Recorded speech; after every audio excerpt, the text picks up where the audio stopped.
ঈশিতা যখন দীপাকে বলে যে দিদি ভাই আমাদের সব শেষ হয়ে গিয়েছে, রেস্টুরেন্ট ক্লাউড কিচেন কিছু লোক এসে সবটা বন্ধ করে দিয়েছে, তারা বলছে তাদের নাকি অনেক টাকা বাকি পড়ে গেছে। এমন কথা শুনে উর্মি বলে সব হয়েছে এই মেয়েটির জন্য, রূপার জন্য। দীপা বলে উর্মি, এটা রূপার কারণে হয়নি, আমি এসব কথা বাচ্চাদের সামনে বলতে চাই না। সূর্য বলে দীপা, এটা তুমি সবার সামনে বলো, সবাইকে জানতে হবে।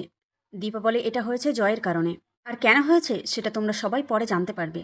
এটা শোনা মাত্রই উর্মি হনহন করে ঘরে চলে যায়।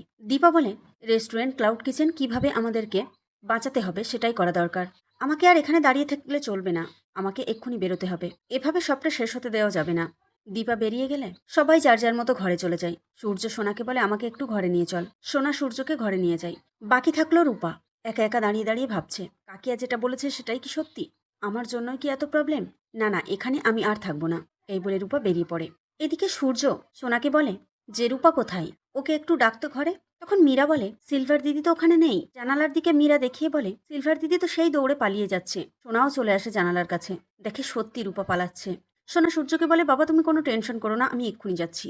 এই বলে সোনা বেরিয়ে পড়ে। এদিকে দীপা রেস্টুরেন্টে এসে দেখেছে কিছু লোক রেস্টুরেন্টের জিনিসপত্র ছুঁড়ে ছুঁড়ে ফেলে দিচ্ছে। দীপা বারবার রিকোয়েস্ট করে যে প্লিজ আপনারা থামুন, আমি কথা দিচ্ছি আপনাদের টাকা আমি দিয়ে দেবো।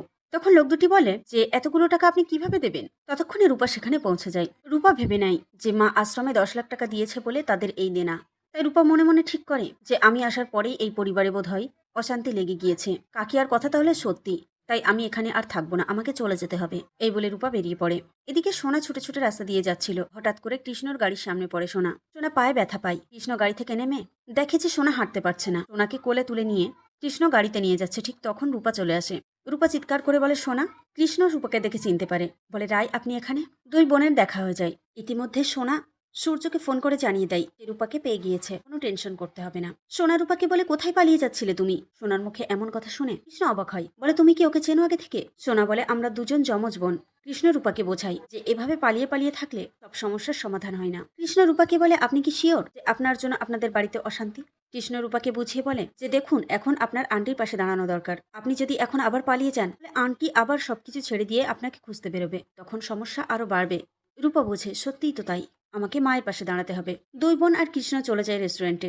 গিয়ে দেখে দীপা বারবার রিকোয়েস্ট করছে লোক দুটিকে, কিন্তু তারা কিছুতেই মানছে না। একজন বলছে সামনে আমার মেয়ের বিয়ে, অনেক টাকা দরকার, আজ 2 বছর একটাও টাকা পাইনি আমরা। এটা শুনে দীপক অবাক হয়ে যায়, বলে কি বললেন 2 বছর মানে? আমি তো প্রতি মাসে জয়কে টাকা দিয়ে দিয়েছি, কত টাকা বাকি আপনাদের? লোকটি বলে 10 লক্ষ টাকা।